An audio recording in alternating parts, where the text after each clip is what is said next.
Good afternoon, esteemed guests, advocates, survivors, and allies.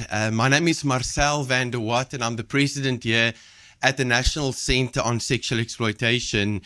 And I'm honored to welcome you to the launch of our groundbreaking report, Not a Fantasy: How the Pornography Industry Exploits Image-Based Sexual Abuse in Real Life. This afternoon, we really confront the digital abyss when online sexual exploitation marketplace thrives with impunity. Really a shadowy bazaar that trades in human dignity and is doing so with no compunction. This really is an untamed wildfire of exploitation, and it's fueled by distributed non-consensual content, anonymous uploads, and algorithmic nudges that really normalizes abuse. It really comes down to a machine that churns out trauma cloaked in the euphemism of fantasy, as if the real life suffering of those depicted can be dismissed as mere fiction. So let's just make it clear, this is not normal, and this should never be tolerated. But we are not here to despair. At the National Center on Sexual Exploitation, we are committed to confronting this crisis head-on, to really shining a light on these dark corners and dismantling systems that enable and perpetuate these harms. So your presence here today and online signals that you too refuse to accept this indifference. The report that we'll be unpacking today, really meticulously authored by our team, is another very sharp arrow in our collective quiver aimed at piercing and deoxygenating this harmful phenomenon.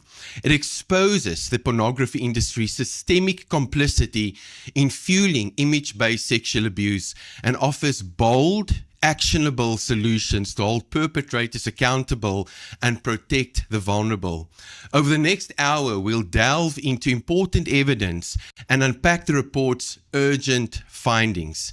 But we will do so with resolve, with hope, with courage, and with unwavering belief that together we are, in fact, building a world where dignity triumphs over indifference. So thank you for being here, and let's make the next hour count. Thank you. And yeah, over to you.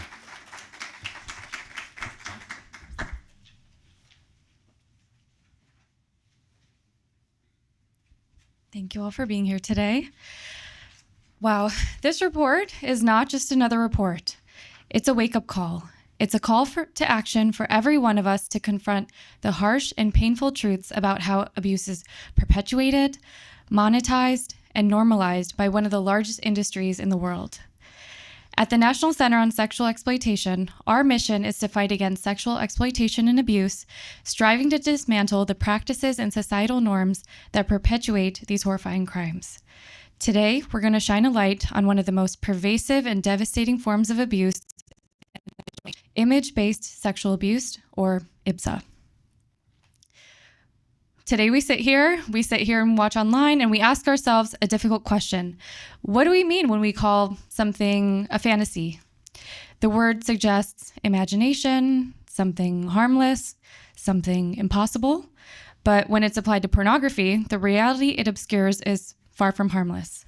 The pornography industry has worked tirelessly to tell consumers that what they see on their screens is simply fantasy, a harmless indulgence. Yet nothing could be further from the truth. What people are consuming is far from imaginary. It's real. It's painfully real. The people depicted in these videos are real individuals who have been degraded, abused, exploited, oftentimes without their consent. And for some consumers, this lack of consent is the very thing that increases their desire to consume it. Our report exposes a hard truth about how pornography industry profits from and normalizes image-based sexual abuse. IBSA, image-based sexual abuse, includes many forms of harm, such as non-consensual distribution of sexually explicit material, recorded sexual violence, video voyeurism, and computer-generated content like deepfake pornography. These abuses are not isolated incidents, they're systemic, they're widespread, and they're intentionally exploited by the pornography industry for their financial gain. It's important to note today that when we're discussing IBSA in this report, we're focused on adults, as any sexually explicit material involving children is child sexual abuse material, or otherwise known as CSAM, or child pornography, which has its own very specific legal penalties. It's important to remember that when someone turns 18, the harms of sexual violation do not evaporate, they still have long-lasting trauma. No individual who's been victimized in this way deserves any sort of violation. Whether their images were taken by force, they were secretly recorded, they were manipulated through technology, or even if they were taken and monetized consensually before being non-consensually repurposed later on, every person should have the right to live free from the exploitation of their likeness and of their body. Here, today, is where we must come together. Together, we must demand change. No longer can we accept euphemisms or false narratives that shield abuse from scrutiny. During today's event, you'll hear first from survivors and lawyers about the impact of IBSA abuse in the pornography industry. You'll see a short undercover video from Sound Investigations, and then we'll review some key findings from the Not a Fantasy report. I urge you all to read the report, to share its findings, and to take action. The reality is harsh, but together we can confront it. Together we can dismantle it. Thank you. So I'll go ahead and call up our next moderator. Thank you all for being here.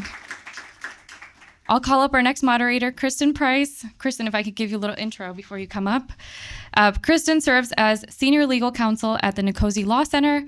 She advocates through litigation and legislation to end all forms of sexual exploitation, including sex trafficking, prostitution, child sexual abuse, and pornography. With a background in the First Amendment and human rights law, she previously served at Alliance Defending Freedom and holds a JD from Georgetown University Law Center. Kristen, please come up.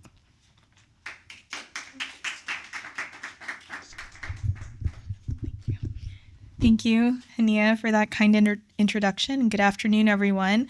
So glad that you're able to join us in person and online. I am joined on the panel today by Jewel Baraka and Joshua Broom.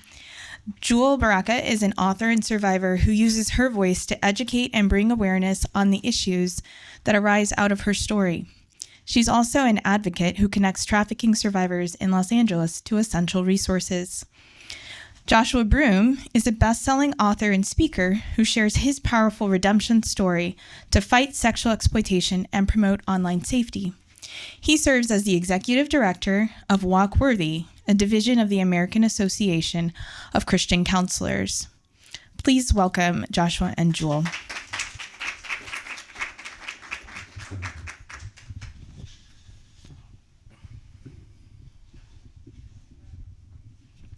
Well, thank you both for bringing your expertise to share with us today. I just want to start by giving you a chance to introduce yourselves a little bit more. So, Jewel, could you please share with us what drives your passion in this work?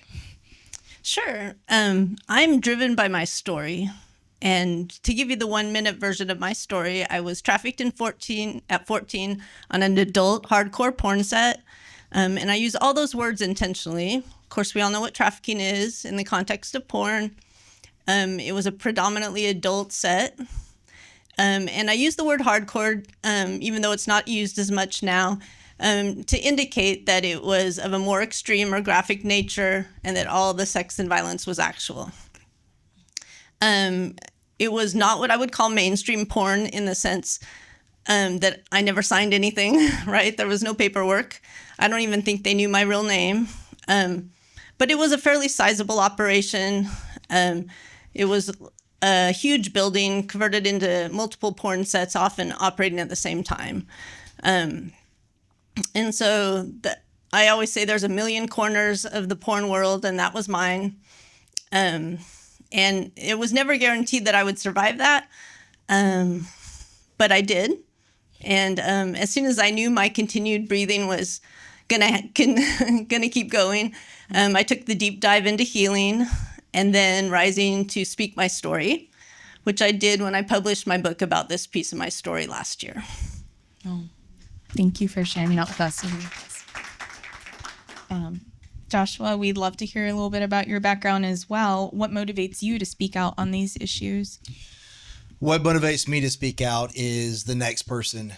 So I like to try to live my life to the best of my ability to do the next right thing and then worry about tomorrow when it comes, but just doing the next right thing. And for me, my life was summed up in not choosing the next right thing, in that I was in the porn industry from 2006 to 2013. I had a long career. I made a lot of money. I had a lot of success, and it was born out of me believing, hey, if I do enough, maybe I'll feel as I've enough. I grew up without a dad, and while fatherlessness is on the rise in this country, not having something you need causes me to believe that maybe I could be my own savior, and that led me down that road. But for me today, I've been out of that industry for over a decade, and I had people come around me and provide me with grace and truth. And for the last 5 years, I've had the opportunity to partner with NCOSE and learn from NCOSE. And what I've seen is, politics matter because policy matters, because policy impacts people, and I care a lot about people. So I love that we're in this room today talking about real problems that impact real people. And if I can share aspects of my story to both just allow people to understand how dark and deceptive the porn industry is, but also those people that either made decisions to be a part of it or were impacted by it, whatever their life looks like today, I'm evidence that it doesn't. Their life doesn't have to just, stay that way.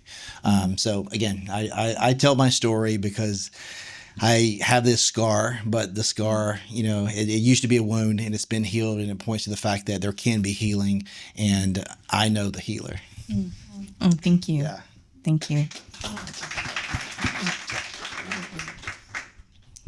So today we're releasing the report, and it's on how the pornography industry facilitates, profits from, and normalizes image-based sexual abuse.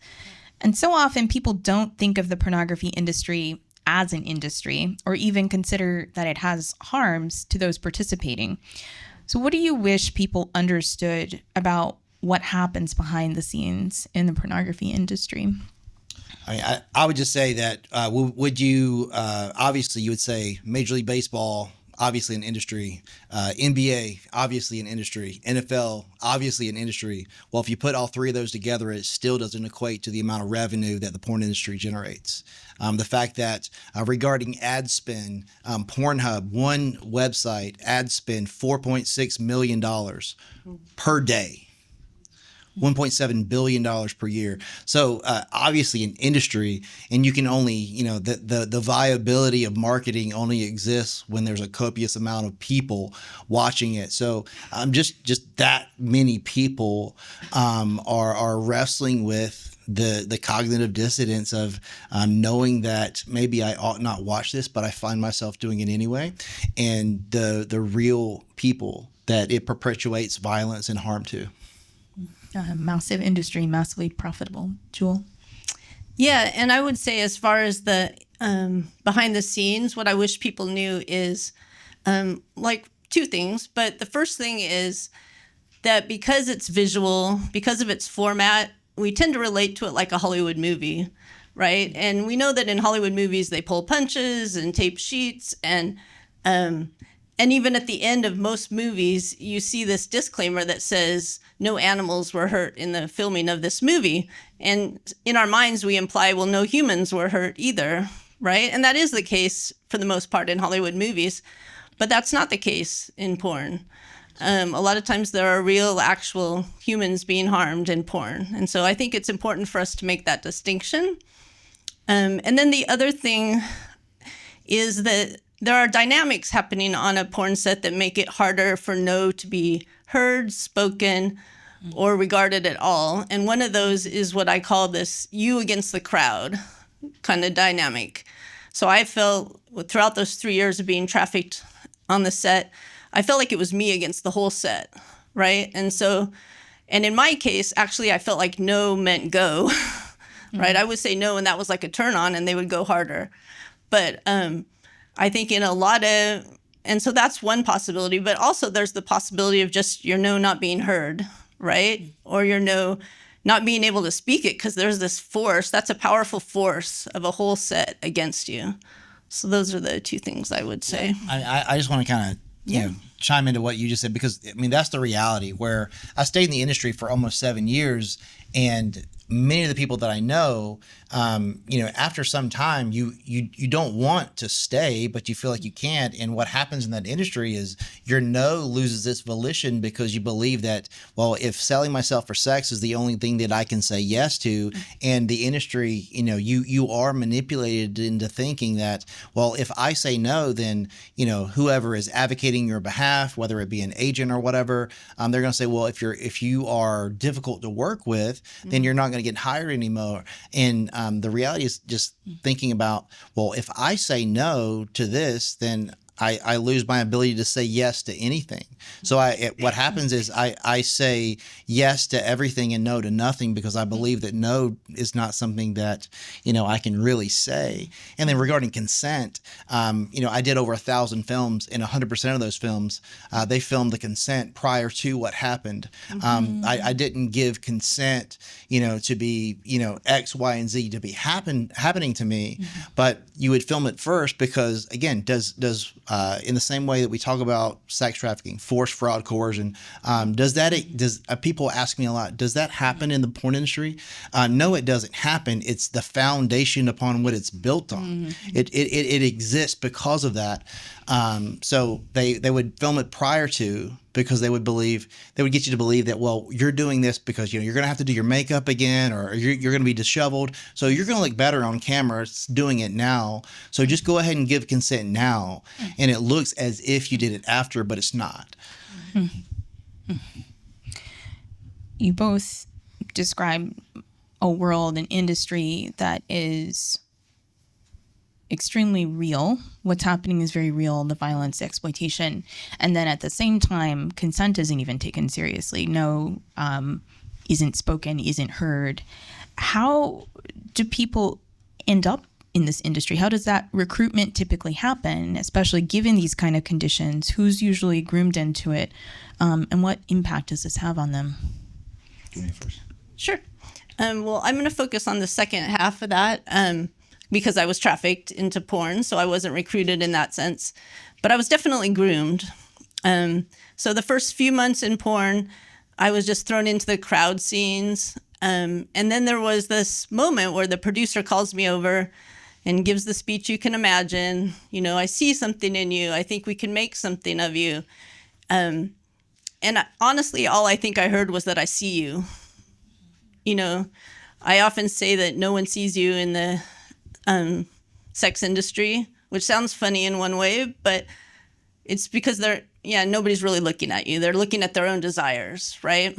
And so I just heard, I see you, and I jumped at it, right? I didn't know what I was signing up for, but I agreed, right?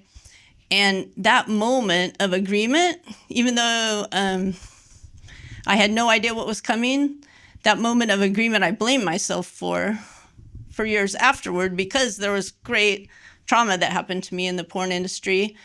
And I thought it was all my fault because I chose it somehow. But the truth is, I didn't have true freedom, right? Because true freedom is you can walk out the door without harm. I didn't have that. But it's a reality that I think a lot of survivors face, because they reached for something. They didn't know what they were reaching for. They didn't know what the result of that would be, but then they blame themselves afterward. And that again becomes, well, horrible implications inside of us, and also a silencing factor from us getting help, because we're like, it's our fault. I chose this. So. Yeah, I'd say I'll age myself a little bit by the referencing, but I would say probably 99% of the girls that got in the industry when I was in the industry, 2006, it was the same story where they responded to an ad on either MySpace or Craigslist, and it was for modeling. It was for taking pictures for compensation. That was traditional modeling. They show up, and then they were coerced into removing an article of clothing clothing once they felt uncomfortable. The same conversation, just gone about it in a multitude of different ways. It was ultimately, hey, you've already signed a release. I'm going to use these photos regardless of whatever you do. So you have two options. Either you can continue taking your clothes off and get paid, or I'm going to ruin you because I'm going to use these images anyway. And that was their story. And then they ended up, being trafficked to some extent. And then in the porn industry, if you're being trafficked and then all of a sudden you get offered to be on a set where there's somewhat of a controlled environment, even if it's not something that's optimal or ideal for you, it seems more safe than what you were doing. So it seems like a more viable option. Regarding for me, the way that I was recruited into the industry was literally a headhunter. So there were girls that would go out in Hollywood. I was working at a popular bar in West Hollywood. They came in, asked me, hey, would you be interested in doing pornography? I'd love to introduce you to our agent. And I met with him. And the first question he asked me was, how did I grow up?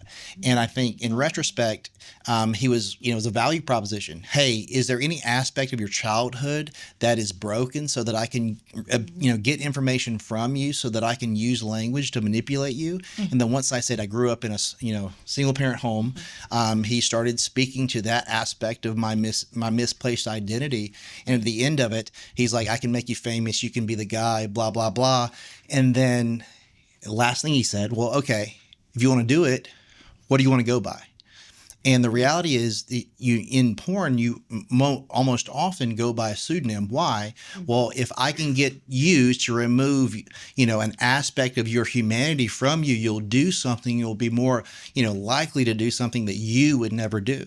In the same way you look on social media, anyone that's primarily an antagonist, obscure username, obscure, meme for a profile picture. Why? Because there's no accountability or consequence tied to your actions. So we know that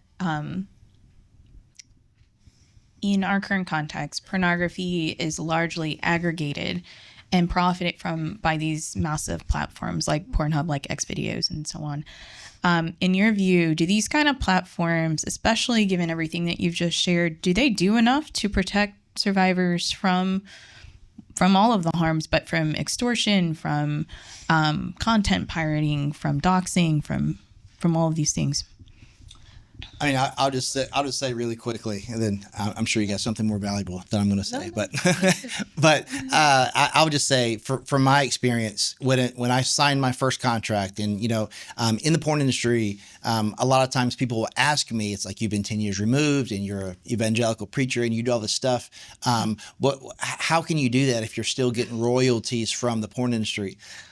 I've never received 1 cent in royalties because I got paid, $300 for the first time I did something. So you're an independent contractor, and when you sign that contract, you say, hey, this is where you get paid, and it's highlighted, and just sign these 3 places. But what you're signing, you're signing, a W-9 or whatever. But in addition to that, you're signing a contract saying, hey, I'm giving all rights of any imagery, photos, audio, and also not only are you giving away your IP, in the contract, it's stating that they can sell it to as many third parties partitioned forever if they want to, but they don't come to you. So what that happens practically, I did 1,000 films that got broken up into 100,000 pieces of content that ended up on sex toys, on dating websites. Still to this day, I've been out of the industry since January of 2013, and still to this day, content that I do not want on the internet is being monetized.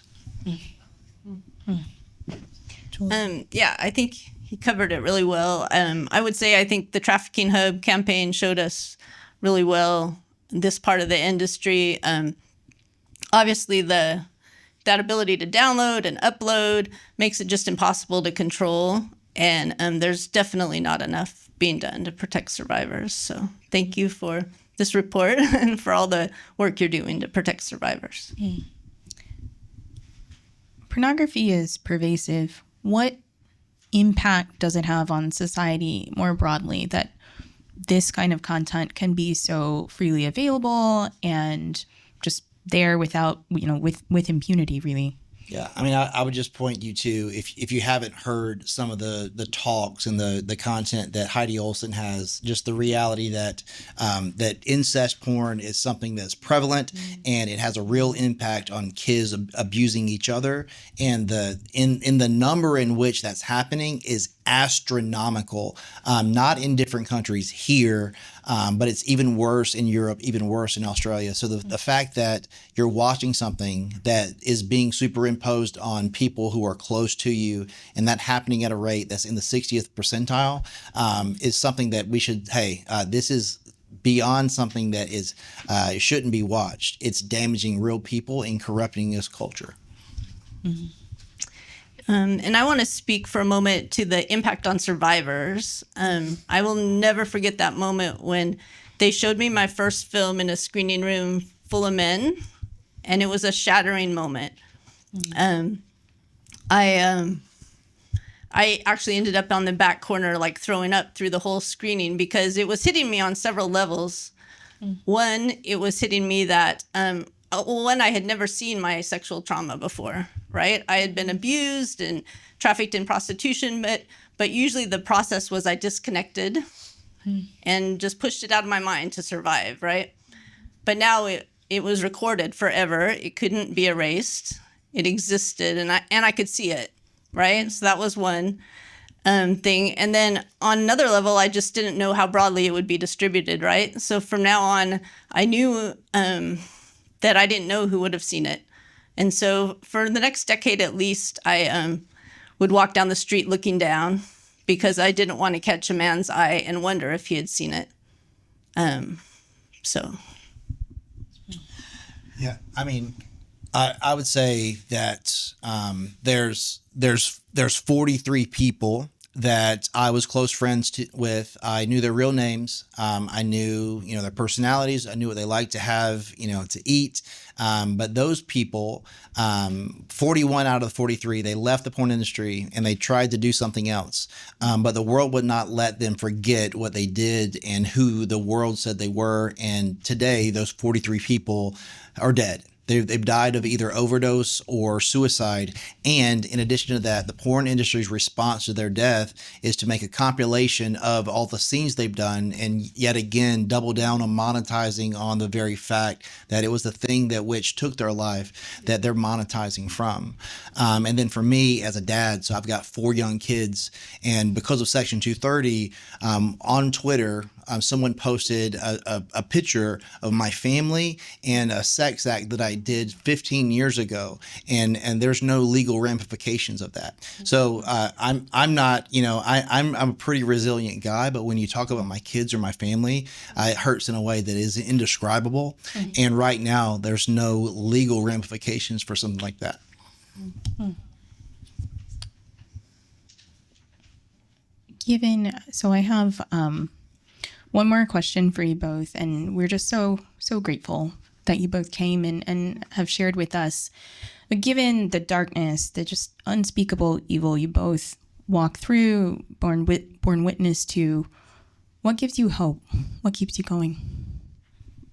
For me, 2 things: connecting, which might sound strange, but actually, when you've been through such trauma, it's hard to connect to people, and there's such power in connecting. When we as human beings connect with each other that way, that's powerful. And then just seeing where I've come from, right? That I shouldn't even be alive, let alone healing and free and enjoying my life. So that to me gives me hope for the culture, that even though it's messy, the culture can heal and get better as well.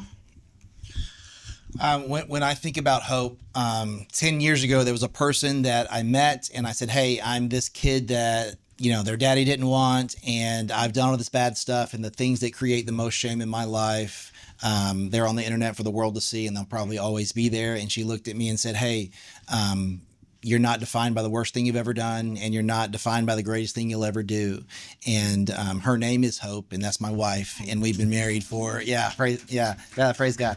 But so it was someone that loved me enough to both tell me the truth, but to do it with grace. And I get to tell people, with no shame, that aspect of my story. And for me personally, I've been forgiven by me placing my faith in Jesus Christ, and like that for me, for me to do the things that I do and to be where I'm at, it's the reality that no matter where you are, no matter where you've been, you can have hope, and you don't have to stay stuck where you are. And I just hope that I can be a light for someone else's life, regardless of what trauma or tragedy you've been through. You don't have to stay stuck where you are, and there's a life worth living on the other side. Thank you both so much. This concludes our panel. Please join me in thanking our panelists.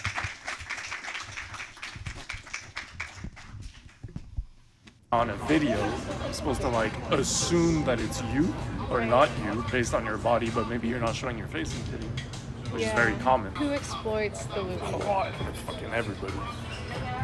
Everyone. So you make a lot of money.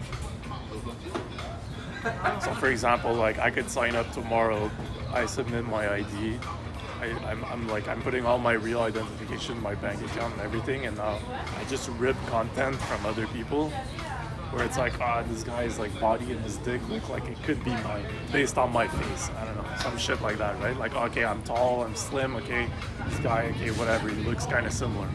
I can just rip those videos, upload them as my own, and the people who review my video would probably be like, yeah, this is him in the video. I'd be like, yeah, it's close enough. And I'm gonna make thousands of dollars. Do rapists use it, or? Of course. What about human traffickers or something? Could they use that loophole? To do what? To make money? Of course. Yeah. We've had content partners where's You can get that. the CPO knows, and as long as we made a meeting where we're it's kind of sketch, man, because the CPO of the company is the chief product officer, so he just wants to make money as much as possible and grow his product. And then you have Matt Scalici, who's the VP, chief legal officer, so it's CLO. So we've brought it up to the CPO, we brought it up to the CLO, and they're both telling us it's all good. And the CPO is especially telling us fuck off, it's all good. Stop. So they know the risk. Shut up. I wouldn't be able to defend this in court, Tell me, defend this. Tell me this is good. And they're like, yeah, it's all good. Bro, all right. Sorry, CPO is yeah, it's all good, man. Don't worry. So we're all right. But we made a recorded meeting of that. So if ever shit hits the fan, on record, me and my boss Ramsey, we definitely identified that as being. Okay. Because we're being a lot of people at my level and up, we have depositions. You have to go to court. But what's the solution then? What's your solution? What should be happening that's not? You shouldn't have content up that you can't identify the person. How would you do that? Huh? How would that be done? Because they would lose a lot of money. That's why they don't want to do it. Which is fine. I'm not saying it's the wrong answer. It's for them to call the shots. If I was in their position, I'd probably do what they're doing too. I'd be it's all good. I'm not going to get caught. It's fine. What exactly was on the site? Underage stuff? Was it literally underage, rape? non-consensual? Yeah. Because you can always argue porn is technically, because you can always pretend that's not consensual. Right. But that line is very, very blurry. Yeah. It's very blurry when you don't have confirmed people. Yeah. You don't know if it was actual rape video or fantasy. And I don't think they cared. Revenge porn, they didn't give a fuck. There probably is a lot of money to be made. Oh, there's a ton. And that's the problem. Once money's being made, morals get blurred. Yeah. We can't specify exactly who the model is. The user using the model themselves in an advertisement cannot verify either. So if you have someone who just signs up, as long as their verification checks out, we know that that's an advertiser, but we don't know who the model is. And that's the biggest problem. You can have a scummy person who literally has underage OnlyFans girls, and he's just pushing out these ads, and no one would know any different. It has happened where people post things and then they'll be scrolling Pornhub, and then we've had people come in and be like, yeah, take that ad down, that's me. It's so hard because if you're not a Pornhub user, how would you know? People won't even see their own face if it's up there. So it gives me great pleasure to introduce Lisa Thompson, who is the primary author of this report that we will be unpacking in the next couple of minutes. Lisa has been in the broader field of anti-trafficking, anti-sexual exploitation for many, many, many years. So please do stay around for a couple of minutes at 4 o'clock, and I will just tell you a little bit more about Lisa. Lisa has been with NCOSE for a couple of years, since 2015, and she will be departing us, but basically after today. But Lisa's a close ally, and we know that she'll be in our midst for many years to come, and just very grateful, just all the work that has gone into this project. Lisa's done anti-trafficking work around the world, so it's just that collective wisdom that's just really come to fruition in this report. So Lisa will be talking about the report, and I'm sure that whoever reads this report will just see the wealth of just incisive analysis. So much of that comes from Lisa's pen.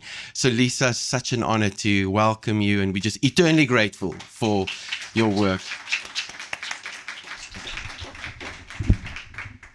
Good afternoon, everybody. Thank you all for being here today. All right.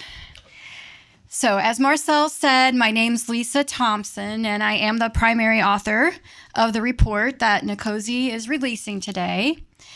And actually, I'm probably going to be spending more of my time talking about why we wrote the report than even talking about what's in the report.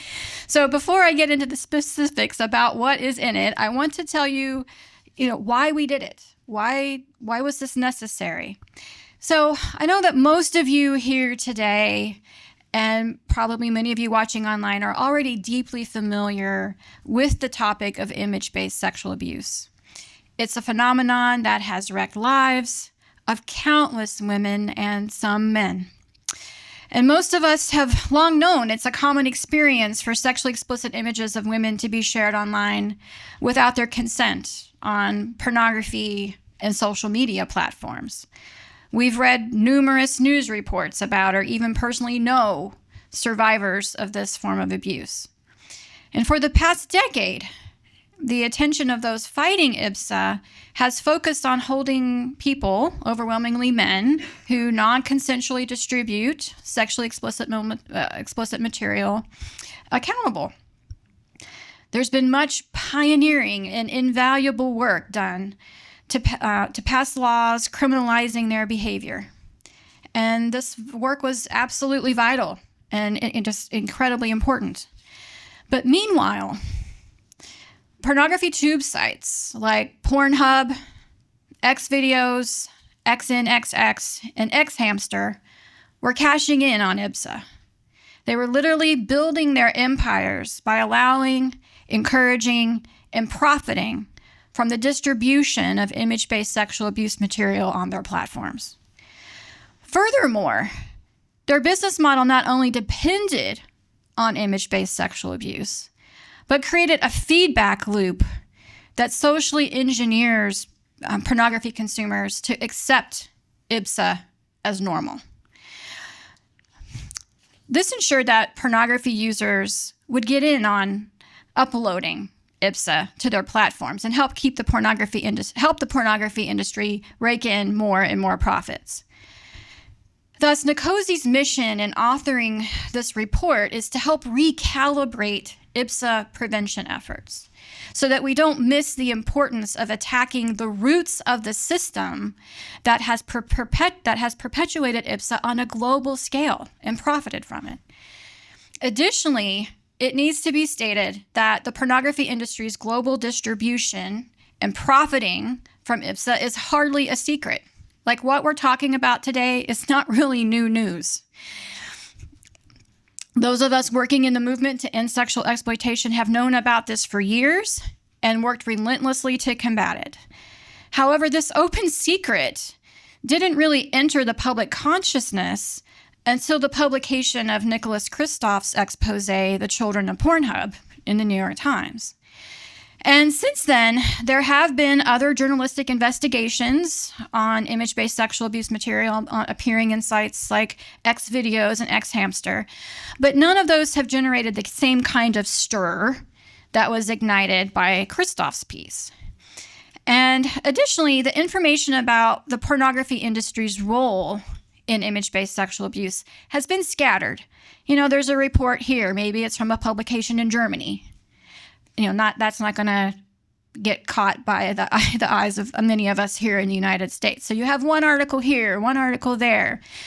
So one of the important contributions of this report is its effort to create a more comprehensive picture of how the major internet pornography distributors, Pornhub, Xvideos, XNXX, and Xhamsters, collectively profit from and fuel image-based sexual abuse. So with that, I'll get to just a few of the highlights from the report. I hope everybody online has maybe already had a chance to download it. I know for those of you here, there is a handout, and I just want to point out that you can scan the QR code on the back and read the whole report. Okay, and we have a website, notafantasy.org, where the report can be accessed. So now to some highlights about the report. So next slide. To begin, I have to talk a little bit about the terminology, make sure we're on the same page there. So next slide. And you've heard us, several of us here today, use the phrase image-based sexual abuse. Now, when we knew a long time ago that we wanted to do this report, and we ended up spending literally months going back and forth trying to hammer out what we thought these terms meant. What is image-based sexual abuse? What is it, an umbrella term? What are the subforms of image-based sexual abuse? So we created this document called Identifying Image-Based Sexual Abuse Classifications and Definitions. And this can be accessed on the NCOSE website, and it's also available on ResearchGate. So today we have a very limited amount of time. I won't be getting into all the ins and outs of the terminology, but I do want to take a moment just to say what we say image-based sexual abuse is. So for us, IBSA refers to the creation, the manipulation, the theft, extortion, threatened or actual distribution, or any use of images for sexual purposes without the meaningful consent of the person depicted. So this can include the non-consensual distribution of sexually explicit material, and most of us have heard that referred to as, quote, revenge pornography. Not a term we like. You can read about that in that document there.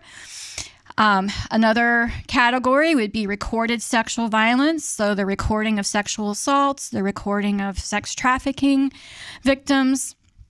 Another category, computer-generated sexually explicit material. Many people refer to that as deepfake pornography. And another category that was encompassed within this report, video voyeurism, when a person is recorded in a sexual context without their knowledge. So IBSA and IBSA-themed material is shockingly common in mainstream pornography, as we will now discuss. So let's go forward. All right, so not only did we have to decide what we meant by IBSA, what were we talking about there, we had to determine what are we talking about when we talk about the pornography industry. So before going forward, I want to ask some of you, when you think of the major brands or major pornography companies, what are the names that come to your mind? What names are you familiar with? Vivid, okay. Kink? What? OnlyFans? That's interesting, yes. X videos, X hamster, okay. Pornhub. All right, well, let's go to the next slide. So how many of you have heard of Web Group Czech Republic Holding? Anybody? Maybe other than in our law center. I know Kristen is well familiar with that name. Ethical Capital Partners. Yeah, seriously, that's not a joke. It's hard to fathom, but that is the serious name of a porn holding entity, porn company, major porn company. Hammy Media Limited. So these are the mega corporations that hold vast different pieces, lots of different parts of the porn industry. So what looks to us from the outside as this highly fractured industry with lots of different companies is actually highly controlled by an oligopoly that consists of these companies. Now, the brands that these companies hold, let's go to the next slide. And any questions, we're going to have Q&A at the end. Okay. So one of the things in the report that we do is we try to create this comprehensive picture of who these entities are and what their place is in the pornography industry. These are the companies that are the primary distributors of pornography on the internet. These are the pieces that are owned by those companies I just told you. Ethical Capital Partners owns Pornhub. The Web Group, Czech Republic Group, owns X Videos and XNXX. And if you put those together, they're actually outsize Pornhub. Okay. And then Hammy Media is the corporation behind X Hamster. So we took the data from SimilarWeb. Many of you might know of SimilarWeb. It's a company that ranks the global traffic on internet sites around the world and letting us know which companies have the biggest number of users. And it's been quite common for sites like Pornhub or X Videos to rank in the top 10, within the top 10 of the world's most trafficked sites. We're talking about going up against the likes of Amazon, TikTok, and Netflix. Now, currently, if you amalgamate all the data from 2024, Pornhub is currently ranking 16th, X Videos 17th, X Hamster 26th, and XNXX 30th. This is a massive amount of global internet traffic devoted to consumption of pornography. Massive. So we wanted to make sure that we gave a picture of who these entities were and how much pornography is being consumed on these sites. We got the average monthly unique visitors to Pornhub was 290 million unique visitors per month. Per month. Wrap your head around that a moment. So we're literally getting to billions of total visits to these sites every year. Billion. So the point, we'll next slide and I'll get to my bigger point. So now we're going to transition into how the pornography industry facilitates IBSA. Now in this report, you'll find that there's a page in which we list 9 different ways that we've identified through which the pornography fuels image-based sexual abuse. We don't have time in what we have today to go through all 9 of those. You have the report, you can read it and get all that information. But I do think it's important that we highlight a few of these today, and I'll be presenting them in the order that they appear here, so that the numeric order that is on this list. So to begin, next slide, the issue of sexual socialization. So we've just talked about the billions of views that these websites are garnering every year. That is a very powerful influence, right? You can think of them as influencers. It's like we know about internet influencers who try to get lots of followers and get people onto their sites, and then they're promulgating certain ideas or selling certain products. Well, it's basically the same idea with these porn companies. They're selling a product and they're trying to get more and more people to come to their sites. But what's important to recognize here is that the industry does not merely respond to a consumer demand. This is a point that was made by Dr. Jennifer Johnson, and I think it's something well worth repeating. The industry does not merely respond to consumer demand, it actively crafts it, and in its pursuit, it works to circumscribe consumer choice. Now, this is interesting because what we hear about the pornography industry is that this is the way to explore your sexuality. Oh, you can go online and you can basically find yourself sexually. But it's the complete opposite that is true. Your sexuality is being technologically engineered by the pornography industry. And we're going to look at how that happens. Now, when it comes to IBSA, if we go next slide, one of the main ways that this occurs is that IBSA theme material, so image-based sexual abuse material, that's material that has that theme, is searchable on the top pornography websites. You can go to these sites and you can put in various search terms that are clearly related to non-consensual material. And I think about your words, Jewel, about no means go, that the whole idea here is the no, right? The violation that people did not consent to this is the very point of what makes this material desirable. This is the sexual turn-on, the non-consensual aspect of it. Now, there's tons of terms that you can search for this material. You can go onto these websites and whammo, it'll just pop right up. And when it comes to things like video voyeurism, like the issue of basically spying on people, there are lots of places where these video titles tell us that this is occurring. Like they have video voyeurism from restrooms, from changing rooms, from Airbnbs, from hotels, from beaches, and even gynecological facilities. Next slide. And so here are the results of some terms that we plugged into these sites and the number of videos that were returned. And we get into a little bit more detail about some of the more technical aspects about this chart in the report.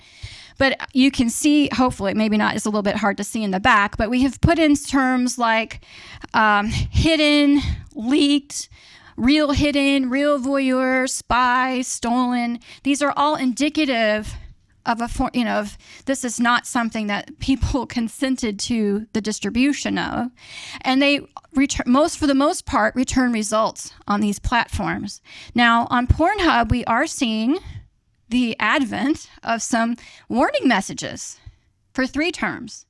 But yet, there's a whole host of related terms that they have no problem allowing. Now, why is that?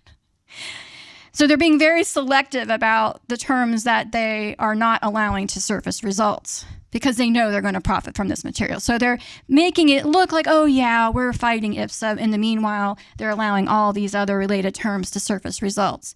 And you'll find when you look at these in more detail that oftentimes the sites are employing misspellings, slang phrases, certain word spacing in order to allow these terms to surface results.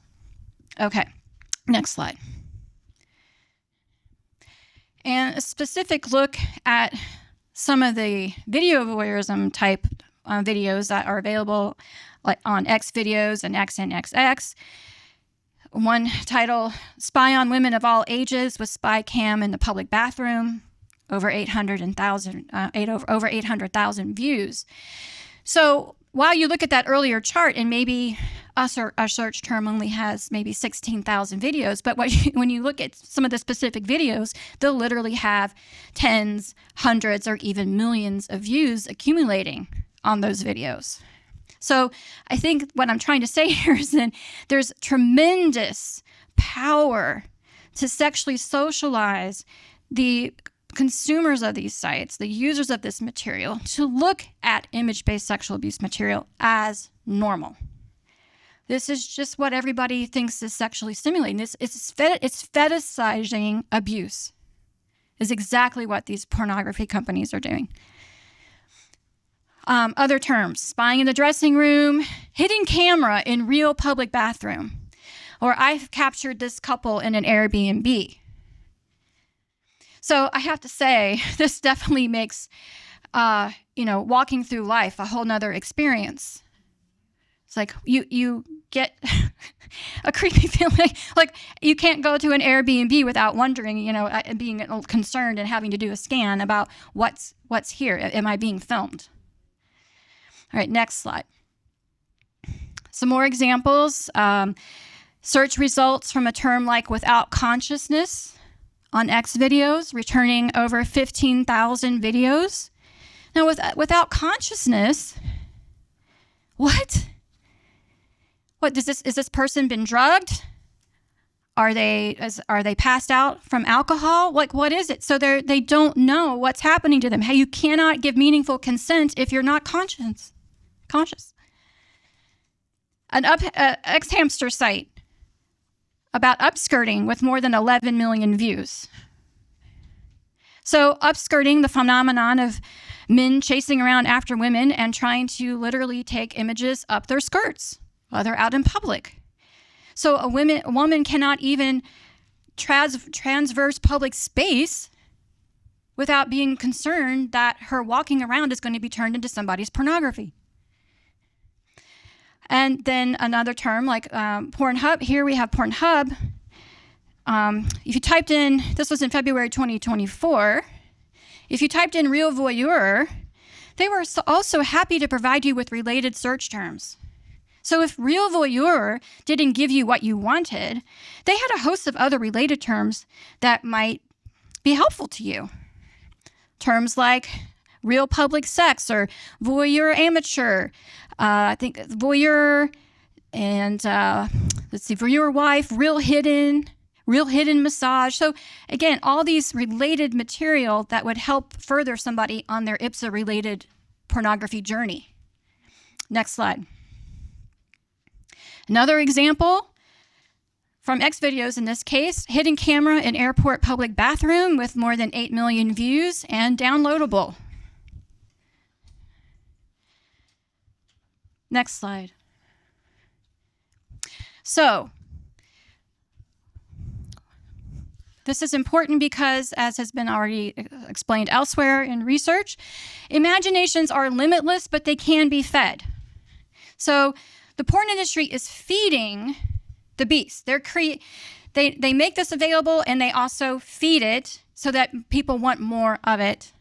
The imaginations are limitless, but they can be fed. There is such a thing as a sexual meme, fantasies that replicated and spread like wildfire, and typing it into search engines alters the sexual universe, both in terms of what it provides and what people can sexualize. Next slide. Now, interesting study from 2021. Researchers had analyzed the landing pages of Pornhub, X videos, and X hamster for 6 months and found that that 1 in every 8 title described activities that constituted sexual violence, including image-based sexual abuse. Image-based sexual abuse was the 3rd most common category. This is important because it is the landing page. What does every website owner try to vigorously curate? Their homepage, right? So you're serving up on your homepage image-based sexual abuse. This is critically important. All the eyeballs of all those millions of unique users every month are going to land on the homepage, and they're going to find content that normalizes image-based sexual abuse. All right, and I know I'm close to time, and we have a lot more to say. I have a lot more to go over, so we're going to move a little faster. Next slide, please.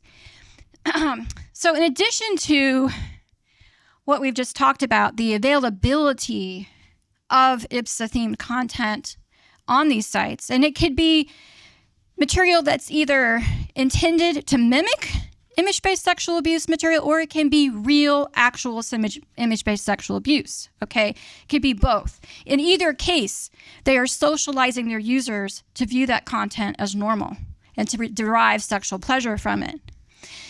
But what's, I think, more insidious than it's just mere availability is that this whole system is very technologically engineered. It's not an accident. These pornography companies are mining user data They are collecting data on what users have viewed before, and they're using that to create tailor-made content. So if you happen to look at something once or twice, you're probably going to get served it again. It'll be algorithmically served up again, and it might be even more to your liking than it was before. So looking at IBSA-themed material could take you down a vortex that is more and more related to violation and more serving up more and more image-based sexual abuse-themed content.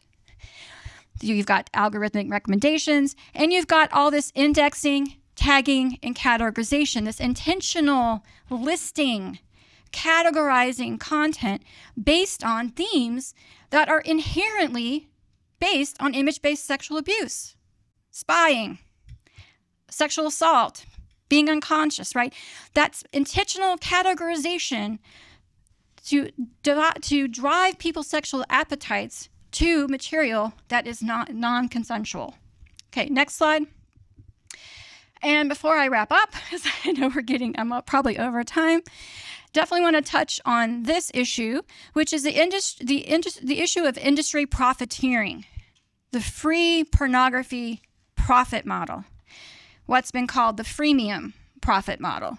Again, this is no secret. The idea that the pornography industry has made pornography free is everybody knows it. If you're on the internet anyway, that's not a secret. But it was kind of an evil genius idea. The whole, why? It's very counterintuitive. Why would you make something that you want to make money off of available for free? But the whole profit-making model is that you bring more eyeballs to the site. So more eyeballs to the site, that means more traffic. More traffic means more advertisers are going to be interested in advertising on your platform because, wow, you've got how many millions of unique monthly users? How many billions of annual users? Wow, that's like a place I want to have. That's what the advertisers think. That's attractive. So having copious amounts of free pornography brings in lots of eyeballs, drives up your advertising revenue. So even if you're not paying, you are contributing. So a lot of people think, oh, well, I'm not paying, so I'm not participating in the harm that the pornography industry produces. But you are. You're driving up their advertising revenue just by looking. And then you have the issue of anonymous user uploading. How are you going to profit? How are you going to have enough free pornography to supply all the demand? I don't think there's enough pornography studios, formal producers in the world that could supply all the content that's been necessary for sites like Pornhub to keep people coming back. So you empower anonymous third parties to upload content, and whammo, your supply problem is over. You turn the whole world, anybody who wants to be, can supply your pornography for you. And guess what? We're not going to really check about who you are, and we're not going to check about who's in your video. We couldn't care less. And as in fact, as the video that we saw from Sound Investigations, one of the insider people said they really didn't give an F, right? About revenge porn, non-consensual material. So this was another key area of how the industry has profited from image-based sexual abuse.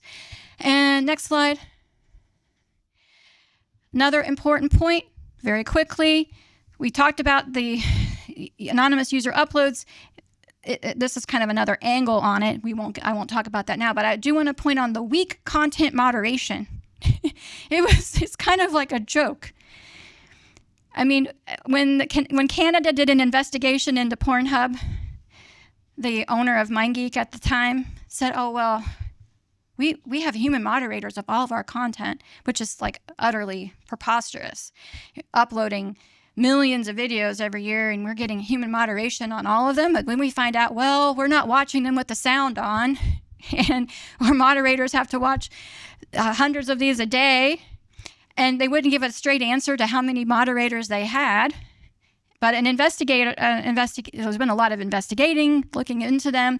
And the New York Times reported that, compared to Facebook, which employs about 15,000 in-house and outsourced content moderators, MindGeek at the time was estimated, because we're all, they're guessing, they can't get a firm answer, had about 80 moderators for literally millions of videos being uploaded to its site.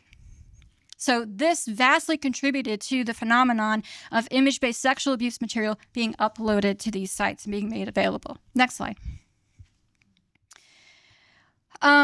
Okay, so I'm just going to mention that within the report, we do touch on the very important phenomenon of AI and the tragic misuse of AI for what we call forged pornography. A lot of people refer to it as deepfake. I don't think that's the best way we should talk about it, but it is taking images of individuals who have never appeared in pornography, manipulating those images, and making it appear as if they have been in pornography. That's forging. That's forgery. And it's also identity theft. It's an invasion of people's privacy. It's fraud. It's sexual violence. And it's an obliteration of personal autonomy. And it's something that we all have to do more to address. All right, next slide. Yeah, and we'll, and last, is this the last? Okay, one more. Go forward. And lastly, I just want to, it's already been, I think, very much emphasized by our panel earlier today about the fact that there is trafficking within the pornography industry. And this is a point we couldn't leave this event without emphasizing.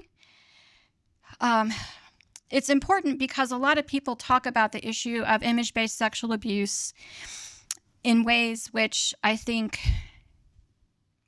gloss over the fact that within the pornography industry itself, performers are trafficked. People are trafficked for the production of pornography. And as you can see here, there's plenty of headlines attesting to that fact. Pornhub, MindGeek, ALO is in a deferred prosecution agreement with the U.S. Attorney's Office in New York for their role in a major sex trafficking case where they had a channel that featured nothing but victims of sex trafficking. And they knew about it and didn't take the videos down. So all that content is image-based sexual abuse. It's non-consensual material. So that's an important closing point that we don't want to gloss over. So those are a few of the highlights from the report. I hope everybody will take it, print it out or read it on your tablet, digest it. But the key takeaway here is that it's time to move our discussion on image-based sexual abuse from merely the individuals who upload this material, the individual actors who upload their ex-wives, the sex tape they made with their ex-wife, to the platforms that are literally technologically engineering, sexually socializing the world to view image-based sexual abuse material as normal, as something that it's completely legitimate to consume, and that it's just that any person has a right to participate in. That's just outrageous, and I hope that you will join with the National Center on Sexual Exploitation on combating this and holding these platforms accountable and getting to the root systems that are normalizing image-based sexual abuse around the world. Thank you.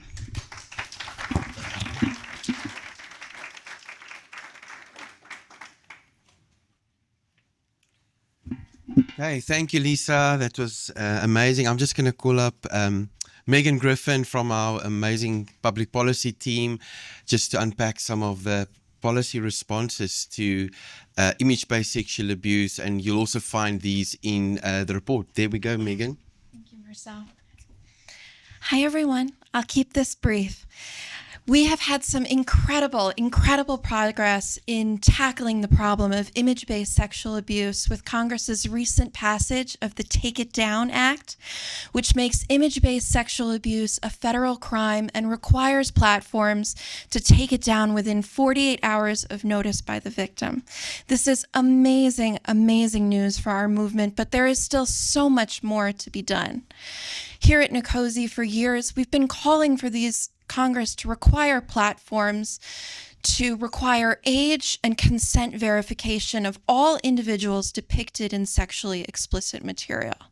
It is not enough for them to just be allowed to host it. They must have meaningful consent for everyone in those videos.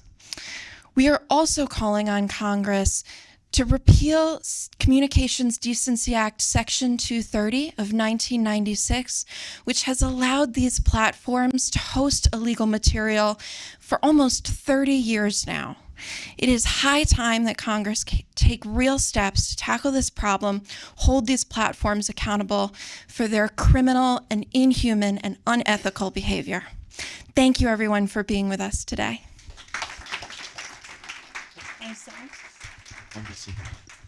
Okay, right. So we're gonna go into a question and answer session. We're gonna keep it pretty short. So if I can just join on the panel, Lisa, Megan, and Kristen. Thank you. So I'm going to just start off. So for those, I'm sure there's some questions in the audience. Just gather your thoughts around them, and I'm going to invite everybody to engage. Andrew, if there's anything from online, let me know. But I'm going to start off with Kristen Price. Kristen, obviously you are, as part of our law center, civil litigation, multiple cases ongoing, as related to the pornography industry. But here's a question. Tell us more about a case that really falls squarely within this domain of image-based sexual abuse. Tell us about the Limestone matter. Yes, so we are representing survivors of image-based sexual abuse in a case against Pornhub and X-Hamster. It was a case involving a women's sports team, and the perpetrator had placed this hidden camera spy cam in the locker room that they were using, and then it was uploaded onto Pornhub. And Pornhub didn't take it down, even though there were comments suggesting, from the users even suggesting they didn't think it was consensual. And then they took it down eventually when the police got involved. But Pornhub and X-Hamster, as you heard, they have spy cam tags and categories on their site specifically intended to drive users to that type of content for their own profit. Pornhub even listed hidden camera as a trending search in 2020. And so in our case, Pornhub, of course, filed a motion to dismiss, trying to argue that Section 230 gave them some form of immunity as a website.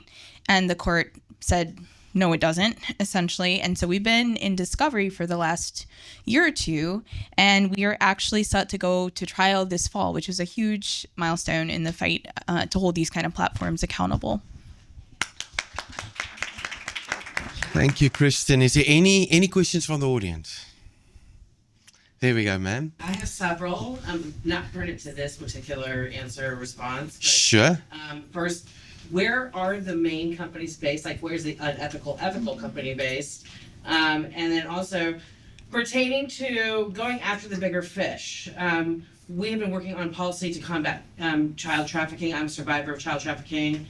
And this coming year, we're going after the demand side of the equation. We're going after the buyers. How can you go after the CEOs? How are you planning on going after the big corporate parents? And then how do you fight virtual reality and AI at the systemic level? Because we all know virtual reality is going to just inculcate and enculturate gamers into more violence against women and younger boys and whatnot in that area. Great, thank you. Oh, well, I can answer the question about Ethical Capital Partners. I believe they are British Virgin Islands based. I believe that's in the report. And as for the the X videos and XNXX, they are Czech Republic based, even though the owners or developers of those sites were French, but the websites are based in, or their management is based in rather nondescript building in Prague. There's been some very interesting articles about that. And I believe Hammy is one of them is I think it's Cyprus. Yeah. As for the other issue, it's kind of I don't have a good answer.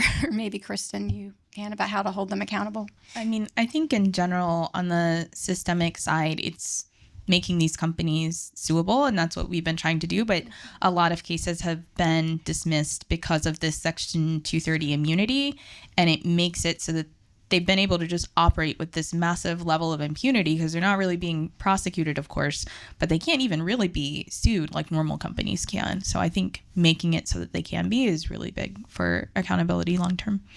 Yeah, so that makes the repeal of Section 230 really imperative. Exactly. Yeah, the key. Yeah. What would you say? I would back you right up. I think it's incredibly imperative that we repeal Section 230. In 1996, when the law was put in place, it took you half an hour to download a song, right? Today, these videos can be downloaded and screen grabbed instantly, and there's no way for us to hold the platforms accountable for hosting these videos. So, what about virtual reality? Any thoughts on where, I mean, we all know where that's going to go, but how do we curtail that at the infancy stages? What do you think, Kristen? Any thoughts? I think that's the next frontier for us to dig into. I think that's right. Yeah. Mm-hmm. Great. I've got a quick question online, actually to Megan. Paving the Way Foundation question. What actions can we take out here to help move policy along to keep our kids safe? Special shout out to Jan Edwards of Paving the Way Foundation. Come up to the Hill, call your congresspeople, call your senators, hold them accountable for not jumping on to bills like the Kids Online Safety Act and helping us repeal Communications Decency Act Section 230. And we really encourage Congress to reintroduce legislation that will require the age and consent verification of all individuals depicted in sexually explicit material. And when that is reintroduced, please knock on your elected representatives' doors. It is so important that they hear from you. Jan is a professional at that. Great shout out. Any other questions? There we go. I wanted to ask, in addition to trying to achieve accountability and maybe offering legal representation, what else can advocates do to help survivors of the porn industry? I know we've gotten to hear from some survivors today, but where should they direct them to go? I think in terms of other forms of support, I know we have some resources listed on our website, just groups that we found are helpful and do good work. I think also what Meg said about just on the advocacy side with the legislation is also really, really important because that's what allows other forms of accountability to go forward. So, great. I've got another online question here. Maybe to you, Lisa. Difference, I don't think from what I've heard that you've conflated the two necessarily, but the difference between computer-generated sexual material and IBSA, that's the first part of the question. And the second part of the question, what if research showed that by watching AI sexual images, these men would less likely to abuse an actual child? How would you respond to those? Okay, first of all, IBSA is an umbrella term. Yeah. So it's the large umbrella under which there are different buckets of forms of abuse or abuse material. We've talked about recorded sexual violence. So that would be recordings of sex trafficking victims, recordings of sexual assaults. There's the video voyeurism. And then another bucket is the computer-generated material.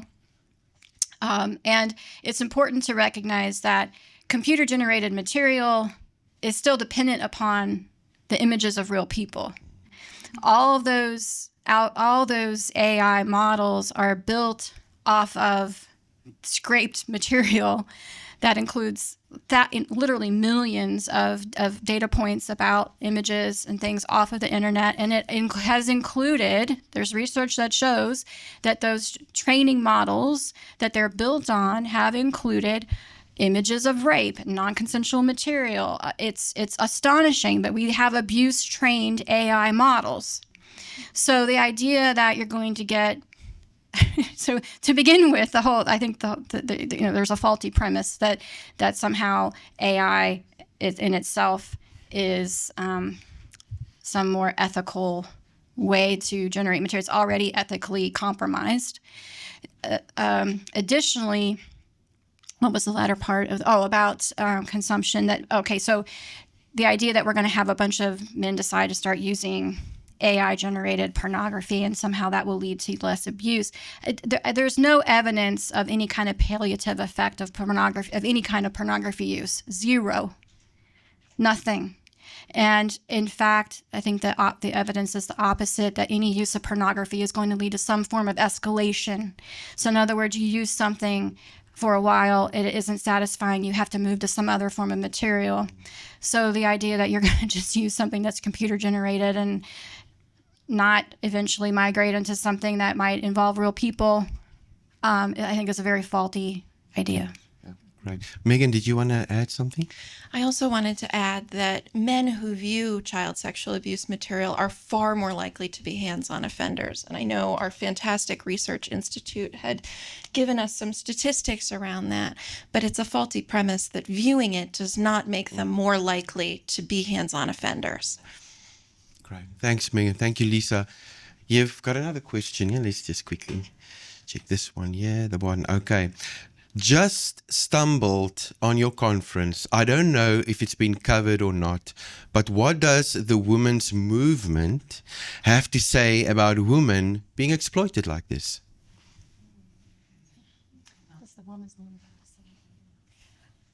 I think, to me, it seems like there is an isolated movement that the broader women's movement is perhaps that's not connecting with the broader women's movement.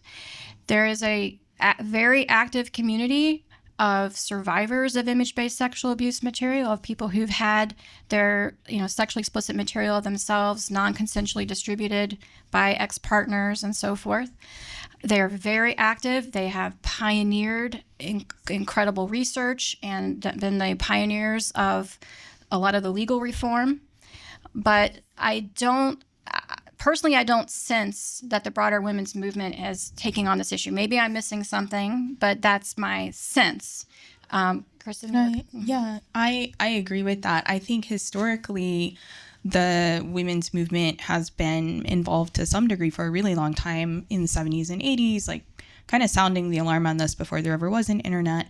Andrea Dworkin's book, Pornography, Men Possessing Women, is outstanding and nails it completely, even though it's probably 40 years old at this point. So. Great. Thank you. Any other questions? One more. Was this American-centric? Was most of your work and research and findings based on America, or was it a global study where you found different findings in the UK, in the EU versus Asia, Southeast Asia versus Africa? Okay, so the question is whether our study was international or more US-centric. So there are illustrations that we provide of image-based sexual abuse going on in different places in the world. So a case from France, North Korea is a major illustration of the normalization of spy camming. So we talk about instances of those cases in parts of the world, but the core research, like the search terms, were based on being located in the United States. Okay, one more question online. Has there been any success in reducing traffic to porn sites by legal intervention to shut down their sites or block access based on contravening a wide array of human rights? More on the enforcement side, legal intervention. The enforcement side, I know Backpage obviously was shut down on that basis, but I don't think it has been the most common remedy overall for these sites. Omegle as well. Yeah, thank you. So in other words, there's still a long road ahead. Yeah. Great. Okay, our time is pretty up. I'm just going to make it open up for one round of questions or comments. Very brief comment. Christos, artificial intelligence and its role in amplifying everything we've discussed here today. Maybe just a quick comment from you. I know you're very much in that field as well. Yeah, well, number one, just want to affirm everything that was shared. It's been really enriching, although it's just really hits your heart really hard. So on the generative AI side, I think a key lesson is that if we don't rectify the problems that have been present pre-Gen AI, it's only going to get worse. And a principle has been that there as more and more content gets sucked up by large language models, whether it be ChatGPT or whoever the provider is, there's a disconnect between the underlying content creator and then the output of that. And so we need to rectify this intellectual property disconnect. And so this is a platform issue. The platforms are responsible for that. And so what has been shared today about getting to the root cause is, I think, so important. Otherwise, we just sort of, it's like whack-a-mole. You're dealing with a symptom, but not the root cause. So, we really have to rectify this property rights issue. Great. Thank you, Christos. Thank you for that. Okay, that concludes the panel. That includes the session for today. But we just want to make quite an exciting announcement. So if you will indulge us with a few more minutes, Andrew, and I'm sure the online is still running there. But I did mention to everybody that Lisa, our amazing VP of our research institute, is departing from NCOSE. And so, Lisa, it is my profound honor to present the Josephine Butler Award to an individual whose tireless dedication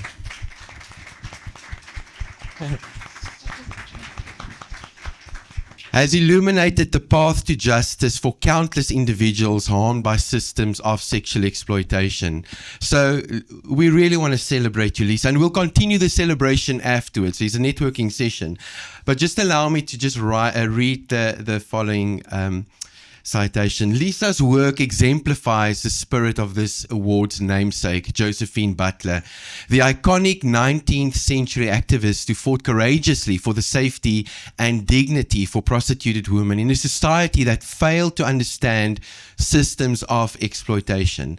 Like Butler, Lisa has never turned away from the heart of injustice, but instead stepped into it with grace, determination, and an unrelenting commitment to truth. For years, Lisa has fought against the shadows of exploitation, dismantling systems that really degrade human dignity. Her powerful vision connects the threads of sexual exploitation from pornography's public health crisis to the destructive realities of the sex trade. Lisa's championed survivors, challenged cultural complacency, and through her work demanded that our society hold exploitation and exploiters to account. Through her role with NCOSE, she shared groundbreaking policy analysis, training, and resources that not only advocate for change but also empower others to join this movement. Her voice has echoed far beyond boardrooms and conferences, touching lives across the globe, from the anti-trafficking programs in Cambodia to strategic alliances with policymakers here in Washington, D.C. She really is an example of protecting human dignity and holding truth in the highest regard. Lisa's steadfast leadership has reaffirmed that truth, that every individual, no matter their circumstances, is worthy of justice, compassion, and the chance to flourish. Lisa is more than a professional. She's a champion of human dignity, a force for change, and above all, a beacon of hope for those who have suffered in silence. Lisa, thank you for all that you've given NCOSE and so many people around the world in your time with us and to this movement which you continue to inspire. So please join me in congratulating a true champion for justice, Lisa Thompson.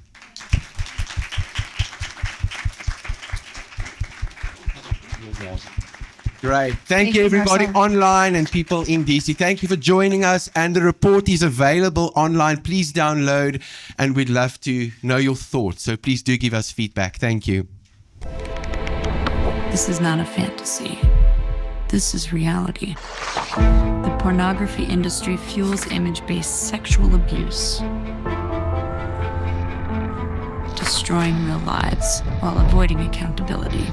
The pornography industry socializes users to accept image-based sexual abuse, I'm not gonna get caught. It's fine. normalizing non-consensual sexual content, voyeurism, and exploitation through its themes. The free porn business model profits directly from stolen images and videos. Anonymous uploads, minimal moderation, the ability to download content, and disregard for laws on age and identity verification make platforms havens for exploitation. The porn companies rake in the cash on the backs of sexual abuse survivors and vulnerable individuals. Even performers in the industry are left in the dust as their content is non-consensually pirated and shared. From globally trafficking abuse material to normalizing AI-generated forged pornography, this industry's failures are striking and systemic. And survivors, they're met with no meaningful support. Their suffering endlessly recycled for profit. Many endure lifelong emotional, physical, and social trauma. It's time to face the truth. The pornography industry isn't harmless entertainment, it's fueling exploitation on a global scale. Read the full report. Not a fantasy. And join the fight to end image-based sexual abuse at notafantasy.org.